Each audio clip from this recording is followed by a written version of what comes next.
அருள்வாய்மொழி எப்படி மழை பெய்யுது பாருங்க. உங்க ஊர்லெல்லாம் மழை உண்டா?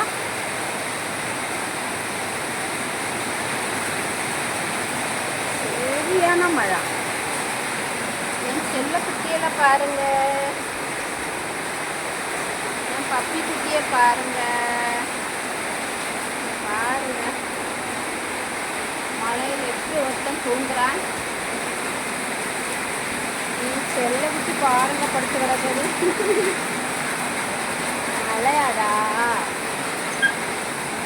எப்படி நனையுது பாருங்க. ஓ மழை நனையுது அம்மா. சரிடா எல்லாம் அவிச்சு விடுனம்மா. ஏச்சலாம். ஓய் என்ன வந்து சீட்டெல்லாம் போட்டிருக்கு, ஆனாலும் கோவத்தை பாருங்க. பாருங்க குண்டாய் சரியான மழை.